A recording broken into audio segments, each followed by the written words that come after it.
الرجيم بسم الله الرحمن الرحيم اللهم صل على سيدنا ونبينا مولانا محمد وعلى آل سيدنا محمد وبارك وسلم عليه ربنا زدنا علما ربنا زدنا علما ربنا زدنا علما ربي يسر ولا تعسر وتمم بالخير يا فتاح يا فتاح يا فتاح اللهم إنا نعوذ بك من علم لا ينفع اللهم إنا نسألك علما نافعا برحمتك يا أرحم الراحمين. அப்போ என்ன பார்த்துட்டு இருக்கோம்? கிதாபு ஜாதுத் தாலிபீன். என்ன அர்த்தம்? தாலிபீன்னா தேடக்கூடியவர். தொலபை துலுபு தொலபன் ஃபஹுவ தாலிபுன். புரிஞ்சா? முலாஃப் இலகியாக வந்ததுனால தாலிபீன, தாலிபுன் தாலிபானி தாலிபூன. முலாஃப் இலகியில் ஜருடைய ஹாலத்தினால தாலிபீன. ஜாதனா என்னது? கட்டுச்சாதம், ஒரு தயாரிப்பு, மறுமையுடைய பயணத்திற்கான ஒரு கட்டுச்சாதம். இந்த உலகத்திலிருந்து மறுமைக்கு நாம் பயணம் செய்வோம், அதான் நிரந்தர வாழ்க்கை. அந்த பயணத்திற்கான கட்டுச்சாதத்தை தான் நம்ம இப்போ ஏற்பாடு பண்ணிக்கிட்டு இருக்கோம். என்னடா? அப்போ ஜாது தாலிபின் இதில் என்ன மாதிரியான ஹதீஸுகளை சொல்கிறாங்க?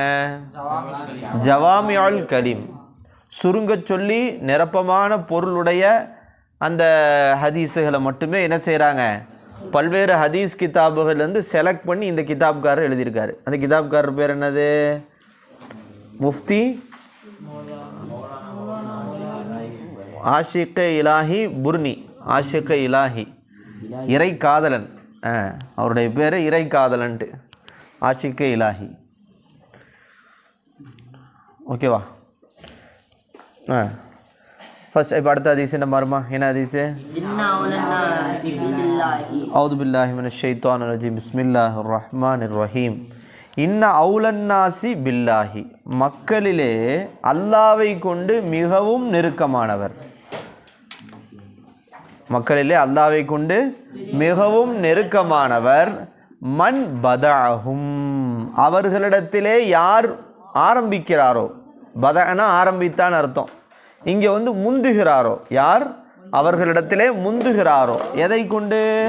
பிஸ்ஸலாம், சலாமை கொண்டு யார் முந்துகிறாரோ அவர்தான் அல்லாவுக்கு மக்களிலே மிகவும் நெருக்கமானவர். இன்ன அவுலன்னாசி பில்லாஹி மன் பதாஹும் பிஸ்ஸலாம். போல கவனிக்கிறீங்களா? ஹதீஸ் அர்த்தம் வைக்கும் போது அந்த எப்படி அர்த்தம் வைக்கிறாங்கன்னு பார்க்கணும், அப்போ தான் நம்ம அர்த்தம் வைக்க முடியும். மன் பத பிஸ்ஸலாமா, பதஅஹும் பிஸ்ஸலாமா, பத பிஸ்ஸலாம். அப்போ சலாமை கொண்டு யார் ஆரம்பிக்கிறாரோ அவர்தான் மக்களில் அல்லாவுக்கு மிகவும் நெருக்கமானவர். இல்லைங்கஜா? அப்போ ஒரு முஸ்லீம் இன்னொரு முஸ்லீம் சந்திக்கும் போது சலாம் சொல்வது சுன்னத். ஒரு முஸ்லீம் இன்னொரு முஸ்லீமை சந்திக்கும் போது என்ன செய்யணும்? திருன்னு முழிக்கக்கூடாது, முட்டைக்கண்ணை வச்சு சலாம் சொல்லணும். ஆனால் இன்னொன்று தெரியுமா? ஒருத்தர் சலாம் சொல்லிட்டா பதில் சலாம் சொல்கிறது வாஜிபு. சந்திக்கும் போது சலாம் சொல்கிறது சுன்னத்து, அந்த சலாத்திற்கு நீ பதில் சொல்வது வாஜிப். விளங்குச்சா? சத்தமான முறையில் தான் சொல்லுமா இல்லை அவங்க காதில் கேட்குற மாதிரி தானே சொல்லணும்.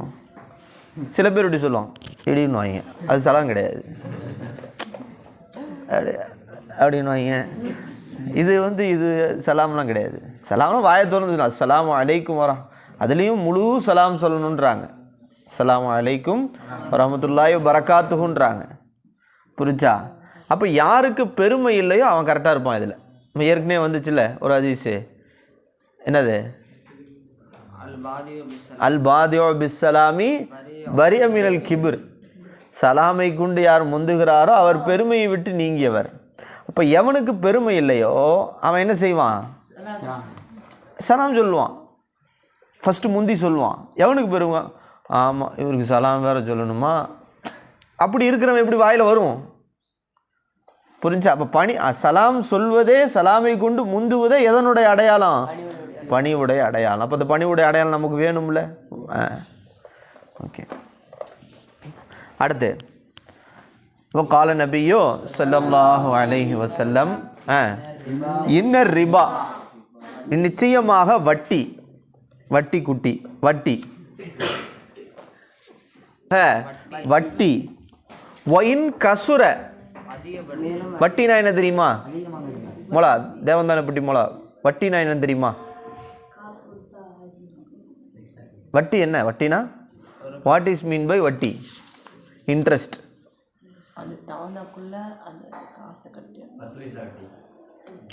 என்னடா 10 பைசா வட்டின்ற? வட்டினா என்ன ஃபர்ஸ்ட் சொல்ற, அதுக்கப்புறம் 10 பைசா வட்டின்னு சொல்லலாம். எப்படி? சூப்பர், இது கரெக்டாக. இப்போ ஒருத்தனுக்கு என்ன செய்கிற, கடனாக கொடுக்குற, 1000 ரூபா கொடுக்குற கடன், திருப்பி கொடுக்கும் போது 1000 ரூபா கொடுக்காம எக்ஸ்ட்ரா 100 ரூபா சேர்த்து கொடுக்குற, வாங்குற அவன்கிட்ட. இதுக்கு பேர் என்னது? வட்டி. இதில் பல வகையான வட்டிகள் இருக்குது. கந்து வட்டி, மீட்ரு வட்டி, கேள்விப்பட்டு பாருங்க, கிராமங்கள் சைடு இது அதிகமாக இருக்கும். கந்து வட்டி, மீட்ரு வட்டி, அதில் அப்படின்னா பர்சன்டேஜ் கூடும். இப்போ நீ 1000 ரூபா கொடுத்து 100 ரூபான்னு அது ஒரு அளவு, நீ 1000 ரூபா கொடுத்து 2000 ரூபா திருப்பி வாங்கிறது, 1000 ரூபா கொடுத்து 10,000 ரூபா திரும்பி வாங்கிறது.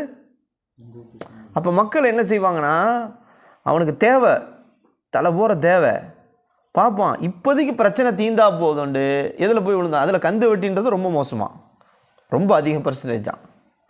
நிறைய பேர் இந்த கந்து வட்டியில் சிக்கி தான் என்ன செய்கிறாங்க, தற்கொலை பண்ணிக்கிறாங்க. அதெல்லாம் ஏன் கட்ட முடியாது. நம்ம மதுசாலே என்ன செஞ்சார், ஒருத்தர் முடிவெட்ட வருவார்ல, நல்லா பேசுவார், இந்த தாத்தான்னு பேசுவார், நல்ல மனுஷன், நல்லா அங்கேயே போய் விட்டு ரொம்ப நல்ல மனுஷன். காலையில் நேரத்தில் கடையை மூடி ஷட்டரை க்ளோஸ் பண்ணி அந்த கூட இருக்கிற பையன் டீ வாங்கிட்டு வரேன்னு போயிருக்கான். டீ வாங்கிட்டு வரேன்னு போன கேப்பில் ஷட்டரை மூடி தூக்கு மாட்டிக்கிட்டாரான். நடு கடைக்குள்ளே தூக்கு மாட்டி அப்படியே கழுத்தில் அந்த தொண்டை அப்படி நொறுங்கிருச்சு. அவ்வளோ வெயிட்டை தொங்கினா இப்போ ஜிஹெச்லாம் வச்சு இது பண்ணோம், மூச்சுக்குள்ளல் அப்படியே உடஞ்சிருச்சு. நைட்டை மூத்தாயிட்டாப்புல, செத்துட்டாப்புல. என்னன்னு கேட்டால் வட்டி கட்ட முடியல, டெய்லி வட்டி காசு கட்டணும் வாங்கினதுக்கு. சில புரிஞ்சு அது வட்டின்றது ரொம்ப மோசமானது. அதனால தான் மார்க்கத்தில் வட்டி கொடுக்கவும் கூடாது, வட்டி வாங்கவும் கூடாதுன்னு வட்டி விஷயத்தில் அவ்வளோ தடுக்கப்பட்டிருக்கு. காஃபிர்களுக்கு அதெல்லாம் கிடையாது, அவங்களுக்கு வரையறையே கிடையாது, வாழ்க்கையில் ரூல்ஸ் அண்ட் ரெகுலேஷன் கிடையாது அவங்களுக்கு. என்ன புரிஞ்சா? அதை தான் இந்த ஹதீஸில் ரசூல்லா சொல்கிறாங்க. அல்லாஹ்வும் குர்ஆனில் சொல்கிறான், யம்ஹக்குல்லாஹு ரிபா வ யுர்பி ஸதகா. எப்படி? யம்ஹக்குல்லாஹு ரிபா வ யுர்பி ஸதகா. அல்லாஹ் வட்டியை அழிக்கின்றான், தர்மங்களை வளர்க்கின்றான்றான். அல்லாஹ் எப்படி சொல்கிறான்? அழிக்கின்றான். யம்ஹக்குல்லாஹு ரிபா வ யுர்பி ஸதகான்றான் அல்லாஹ் குர்ஆனில். இப்போ இந்த ஹதீஸில் அதான் ரசூல்லா சொல்கிறாங்க, இன்னர் ரிபா, நிச்சயமாக வட்டி, ஒயின் கசுர, அது அதிகமாக இருந்தாலும், பா வட்டிக்கு விட்டு பொழைக்கிறாங்க, பயங்கர பணக்காரன் ஆகிட்டான்ப்பா. சில பேர் வட்டிக்கு விட்டு பொழைப்பாங்க, பார்க்கறதுக்கு அப்பா பெரிய பணக்காரன் மாதிரி தெரியலாம். ஃப இன்ன ஆகிபத்தஹு, நிச்சயமாக அதனுடைய முடிவு தசீரு இலா குல்லின், குறைவின் பக்கமே மீண்டு விடும். அதனுடைய முடிவு எப்படி தான் இருக்கும்? இப்போ பார்த்தா வட்டிக்கு விட்டு பொழைக்கும்போது அப்பா அவனுக்கு என்னடா வட்டிக்கு விட்டு பொழைக்கிறான், பயங்கரமான பணக்காரனாக இருக்கான்னு நினைக்கலாம். ஆனால் நிச்சயமாக அவனுடைய முடிவு எதன் பக்கம் போயிடும்? குறைவின் பக்கம் போயிடும். அல்லாஹு தஆலா திடீர்னு நைட்டாக அவனை பிச்சைக்காரன் ஆக்கிடுவான். திடீர்னு அவனுக்கு ஏதாவது ஒரு நோயை கொடுத்துருவான். அந்த நோயில் மருத்துவமனை செலவில் அவன் சம்பாரித்து வட்டிக்கு விட்டு பொழைச்ச எல்லா காசும் என்ன செஞ்சிடும்? நோயிலே, அல்லது எவனோ ஒருத்தன் ஆட்டையை போட்டுருவான், அல்லது இன்கம் டேக்ஸ் ஆஃபீஸர் பறிச்சுட்டு போயிடுவான், அமலாக்கத்துறை வந்துடும், இடி என்ன செய்யும், தூக்கிட்டு போயிடும். அப்போ என்ன தான் வட்டி வளர்கிற மாதிரி அதிகமாக இருக்க மாதிரி தெரிஞ்சாலும் அதனுடைய முடிவு என்ன தான்? குறைவின் பக்கம்தான் அது மீண்டு விடும். புரிஞ்சாவளியா? வட்டின்றது சாதாரண விஷயம் இல்லை. ஹதீஸில் வருது, தன்னை பெற்றெடுத்த தாயிடத்திலே விபச்சாரம் செய்வதற்கு நிகரானதுன்னு வருது. அந்த மாதிரி தான் வட்டின்றாங்க. புரிஞ்சா? வட்டி அவ்வளோ மோசமானது. அதுதான் எந்த ரூபத்தில் வட்டியும் மார்க்கத்தில் என்ன கிடையாது, அனுமதி கிடையாது, ஹராம். பெரும்பாவத்தில் அதுவும் ஒன்று தானே.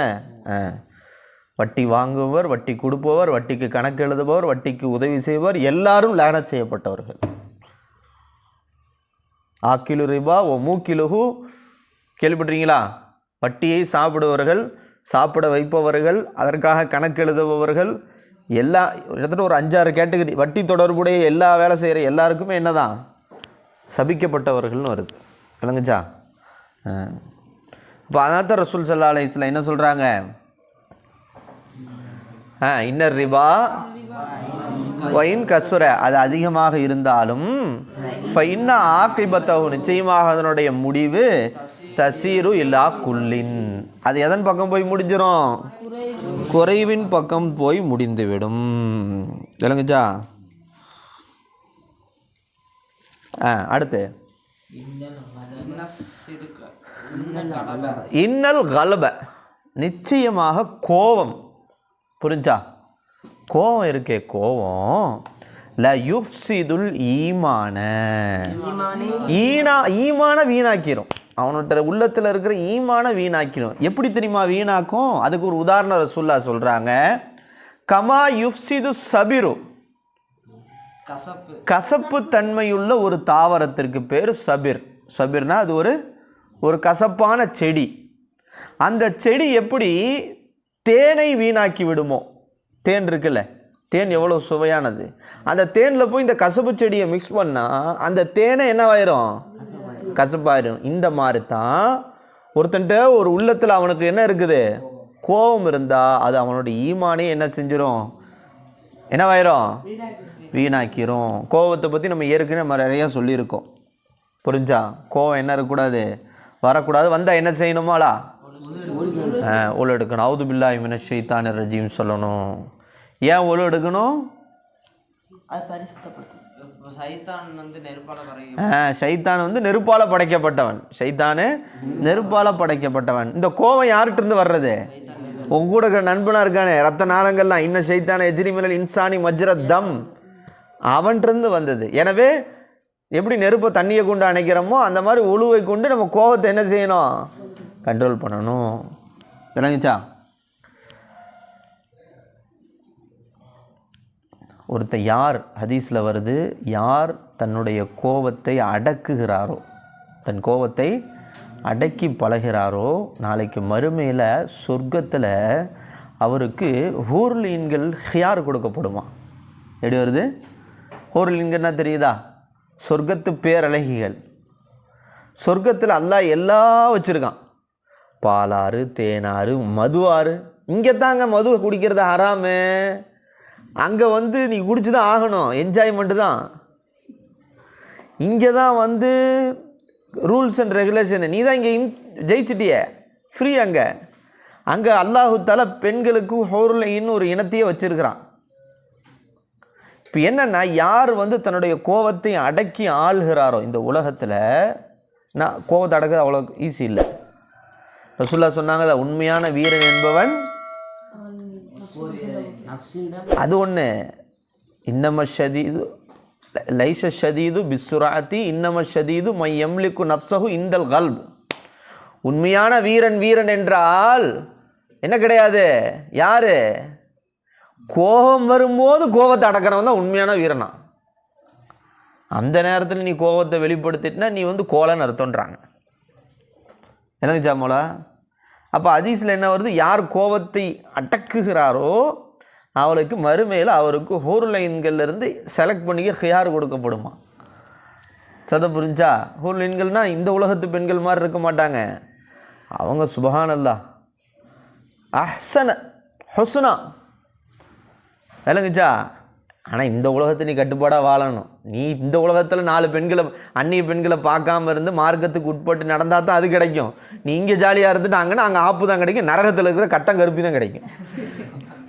நரகம் கொடூரமானது. சொல்கிற புரிஞ்சில்ல? அதுதான் கிடைக்கும்.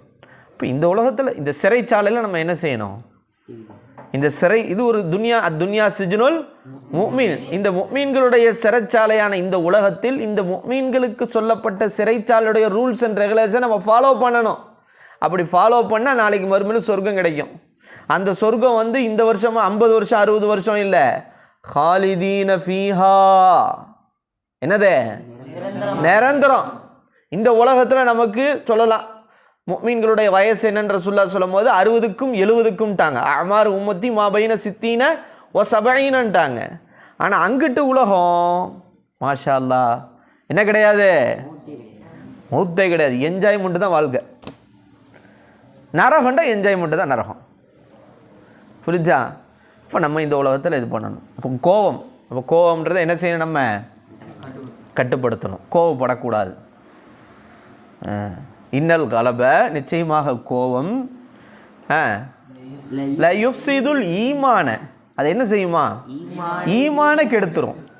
கமா யுஃப்ஸிது சபீரு அல் அசல, ஒரு கசப்புத்தன்மையுள்ள ஒரு செடி சுவையான தேனையே வீணாக்குவதை போன்று இந்த கோபம் என்பது ஈமானை வீணாக்கிவிடும். நீங்கள் பார்த்தீங்கன்னா ஒவ்வொரு ஹதீஸுமே நம்ம ஃபாலோ பண்ண வேண்டிய ஹதீஸ். வாழ்க்கையில் நம்ம ஃபாலோ பண்ணணும்னு நினச்சிக்கோங்களேன், சுபஹான் அல்லாஹ், இந்த உலகத்தில் நம்ம மிகப்பெரிய அளவில் வரலாம். அந்த மாதிரி ஹதீஸ், வாழ்வியல் சம்மந்தப்பட்ட ஹதீஸ் தான் இதில் கொடுத்துருக்காங்க.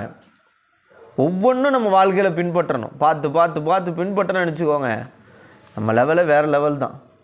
ஆமாம், எட்டி பார்க்க முடியாத உயர்வு நிலையை அல்லாஹ் கொடுப்பான். புரிஞ்சா?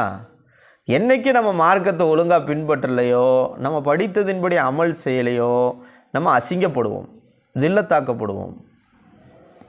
புரிஞ்சா? அடுத்த ஹதீஸ் என்னம்மா?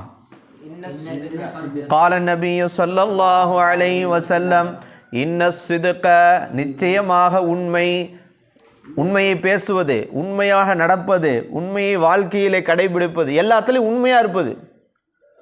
இந்த உண்மை இருக்கே, உண்மை அது பிர்ருன், அது நன்மையாகும். உண்மை நன்மையாகும். வ இன்னல் பிர்ர, மேலும் நிச்சயமாக நன்மை, யஹ்தி இலல் ஜன்னா, எங்கே போவோம், சொர்க்கத்தின் பக்கம் வழிகாட்டும். வ இன்னல் கதிப, வ இன்னல் கிதுப, நிச்சயமாக பொய், ஃபுஜூருன், ஃபுஜூர்னா என்னது, அது பாவமாகும்.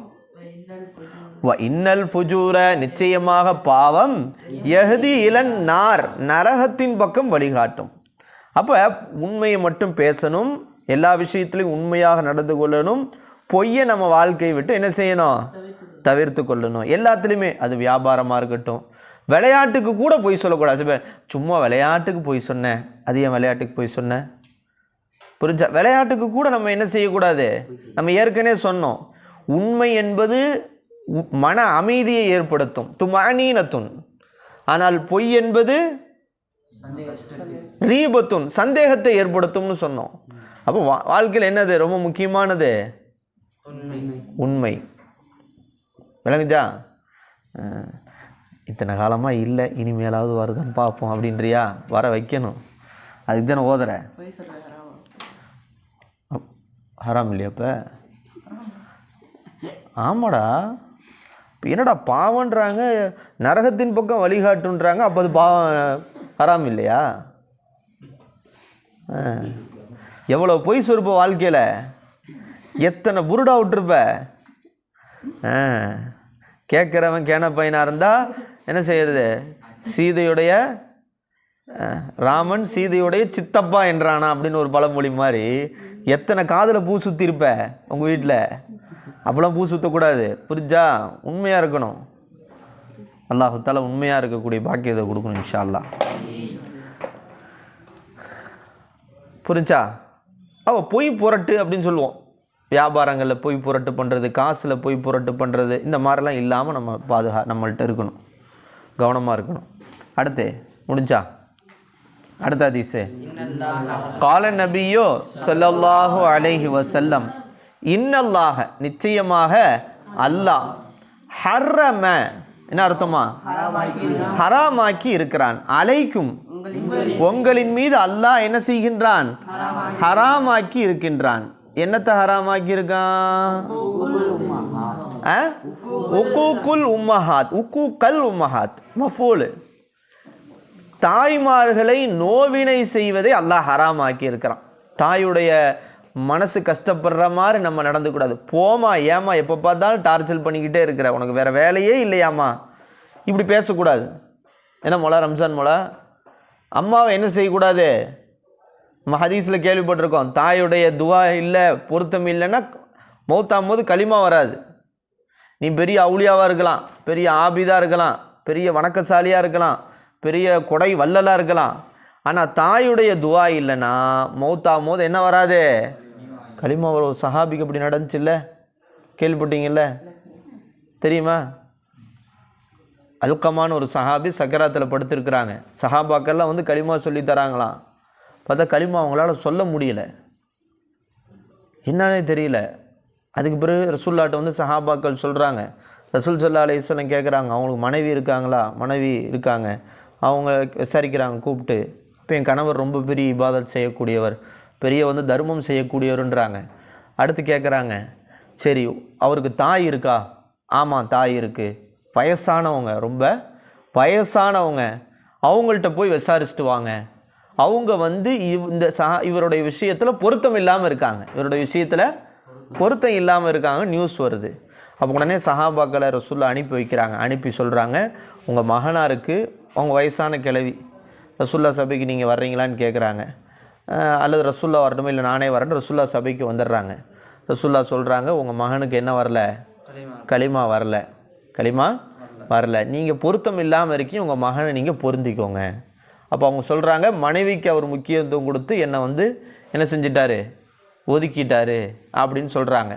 அப்படியா, சரி ஓகே, அவருடைய மகனை கூட்டிகிட்டு வாங்க, நெருப்பு கட்டையை போடுங்க. ரசூல்லா பாருங்கள், என்ன செய்யுங்க? கட்டையை போட்டு எரிங்கப்பா, அவர் தூக்கி நெருப்பில் போடலாம் இவங்க மகனை அப்படின்னா, டக்குன்னு தாயுடைய மனம் எப்படி தாங்கும்? டக்குன்னு அவங்க மனசு மாறிடுச்சு. இல்லை இல்லை வேணாம், அப்படிலாம் போட்டுறாதீங்க. அப்போ சொன்னாங்களா ரசூல்லா, நீங்கள் பொருந்திக்கல்னா இதை விட கொடூரமான நரக நெருப்பில் அவர் எரிக்கப்படுவார் அப்படின்னாங்களாம். டக்குன்னு அந்த தாயுடைய மனசு மாறி பொருந்திக்கிட்டாங்க. இப்போ போய் பாருங்கள் அங்கன்னு சொல்லி சஹாபாக்கனை போக்குறாங்க, களிமா சொல்லிட்டாங்க. விளங்குச்சா? அப்போ ஒரு சஹாபிக்கே இந்த ஹதீஸ், இந்த சம்பவம் வந்து தன்பீஹுல் காஃபில்ன்ற ஒரு கிதாபில் வருது. வேணால் அந்த கிதாப் அந்த சம்பவத்தை எடுத்து பார்த்துக்கோங்க. அப்போ பாருங்கள், ஒரு நான் ஓதுற காலத்திலே உஸ்தாத ஆரம்பிச்சல இதை படிச்சுட்டு எனக்கே பயம் வந்துருச்சு. ஐயோ களிமா வராதுன்றாங்க. டக்குன்னு எங்கள் அம்மாவுக்கு ஃபோன் அடித்து பேச ஆரம்பிச்சிட்டேன். என்னடா அதிசயமாக ஃபோன்லாம் அடிக்கிற? சும்மா தான் அடித்தேன், இப்போ தான் ஒரு சம்பவம் படித்தேன், நம்ம வாழ்க்கையிலையும் சம்பவம் ஏற்பட்டுறக்கூடாது அப்படின்னு சொல்லிட்டு. களிமா ஏன்னா ஒரு களிமா வர்றதுன்னா அது எவ்வளோ மோசமான முடிவு இல்லை? யாருடைய முடிவு லா இலாஹ இல்லல்லாஹ்வை கொண்டு இருக்கிறதோ தஹலல் ஜன்னா. இப்போ ஒரு முஸ்லீமுடைய லட்சியமே மௌத்தா போகும்போது களிமாவோட மௌத்தாகுது. வயசான கிழவங்கள்லாம் துவா சொல்லுவாங்க, ஒன்றும் ஆசை இல்லைங்க, களிமாவோடு மௌத்தா போயிடணுங்க அப்படின்னு சொல்லுவாங்க. இப்போ அதுவே வரலைண்டா அப்புறம் நம்ம என்ன செய்ய? இல்லைங்கச்சா? சொல்லுங்க அப்படியா? எனக்கு ஒரு சம்பவம் நான் படித்தோம் சார். சொல்லுங்கள். ஒரு சஹாபி வந்து சக்கராத்தில் வந்து அவங்க களிமா வரணும் சார். சரி. அவங்களோட மனைவியை கூப்பிட்டு கேட்கும்போது, இவர் நல்லா தர்மம் தான் நல்லா செய்வார், ஆனால் வந்து தொழுகின்ற விஷயத்தில் வந்து கொஞ்சம் இதை அலட்சியமாக இருப்பார்னு சொன்னது. இவர் செஞ்ச நன்மையான காரியங்களுக்குலாம் இவருக்கு நன்மை இல்லை, இது தொழுகையின் விஷயத்தில் வந்து அலட்சியமாக இருந்தால் அவங்களுக்கு வந்து சக்கராத்தோட நல்ல பேர் வந்து களிமா வரான்னு சொன்னார். தெரியல. சரி கம். அப்போ இன்னல்லாஹ, நிச்சயமாக அல்லாஹ், ஹர்ரம அலைக்கும் உக்கூக்கல் உம்மஹாத். என்ன அர்த்தம்? தாய்மார்களை நோவினை செய்வதை அல்லாஹ் உங்களுக்கு ஹராமாக்கி இருக்கிறான். வஅதல் பனாத், பெண் குழந்தைகளை உயிரோடு புதைப்பதை அல்லாஹ் ஹராமாக்கி இருக்கிறான். அல்லாஹு அக்பர். அன்னைக்கு காலத்தில் பெண் குழந்தை அப்படின்னாலே முசீபத்தாக கருதுனாங்க. அந்த மாதிரி ஒரு காலம், ஜாஹிலியா காலத்தில். பெண் குழந்தை என்ன செய்வாங்கன்னா, பிரசவமே எங்கே பார்ப்பாங்கண்டா கபர்ஸ்தானில் தான் பார்ப்பாங்க. இப்போ கபரை தோண்டிடுவாங்க, கபருடைய முகனையில் வச்சு தான் என்ன செய்வாங்க, பிரசவம் பார்ப்பாங்க. ஆண் குழந்தையாக இருந்தால் எடுத்துக்குவாங்க, பெண் குழந்தையாக இருந்தால் உயிரோ அப்படி தள்ளி மூடிடுவாங்க. அந்த அளவுக்கு பெண் குழந்தைய என்ன செஞ்சாங்க, அது ஒரு முசீபத்து, பெண் குழந்தை வந்து அது வந்து அப்படின்ட்டு. ஆனால் ரசூல் ஸல்லல்லாஹு அலைஹி வஸல்லம் அதை உடைச்சாங்க. அல் பின்து பரக்கத்துன்ட்டாங்க. பெண் குழந்தை என்பது என்னது?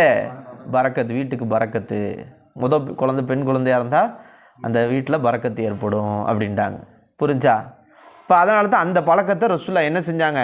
உடைச்சாங்க. அதில் வந்து ஹதீஸில் என்ன வருது? வாதல் பனாத். என்ன வாதல் பனாத்னா?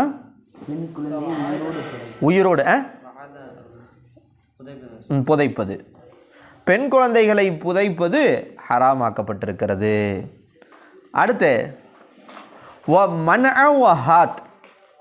மன்அ வஹாத்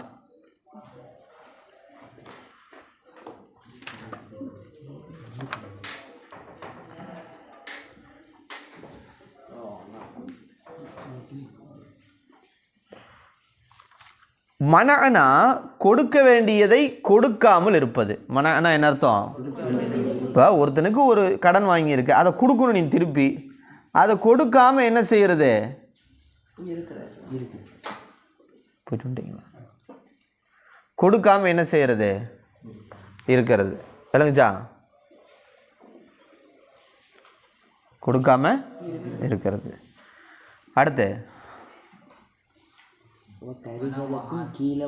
கரிஹலக்கும் இல்லை மனஅனா கொடுக்க வேண்டியதை கொடுக்காமல் இருப்பது. ஹாத்தின் அப்படின்னா தனக்கு உரிமை இல்லாததை கேட்பது. தனக்கு உரிமை இல்லாததை கேட்பது. புரிஞ்சா? அதுக்கும் இவனுக்கும் சம்மந்தம் கிடையாது. ஆனால் உரிமை இல்லாத விஷயத்தை போய் பிச்சை கேட்குற மாதிரி கேட்டுக்கிட்டே இருக்கிறது. இது ரெண்டுமே என்ன செய்யப்பட்டிருக்கு? கொடுக்க வேண்டியதை கொடுக்காமல் இருப்பது, தனக்கு உரிமை இல்லாததை கேட்பது. இது எல்லாம் ஹராமாக்கப்பட்டிருக்கிறது. அல்லாஹ் ஹராமாக்கி இருக்கிறான். அவுது பில்லாஹி மினஷ் ஷைத்தானிர் ரஜீம். அடுத்து முடிச்சிருவோம், இந்த ஹதீஸோட முடிச்சிருவோம். கரிஹலக்கும் என்ன அர்த்தம்? உங்களுக்கு அல்லாஹ் வெறுக்குகின்றான். கீழ வக்கால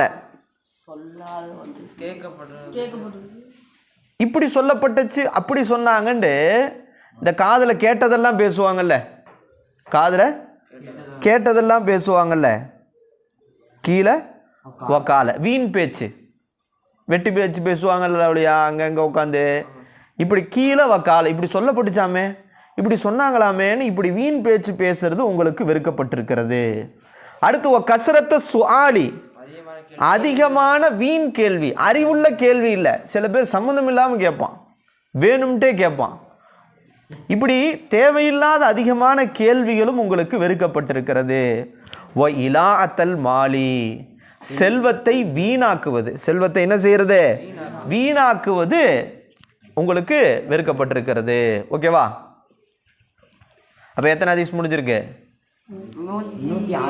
இன்னைக்கு எத்தனை ஹதீஸ் சொன்னோம்? 6 ஹதீஸ். சரி, நோட் எழுதுங்க, அப்படியே எழுதுங்க.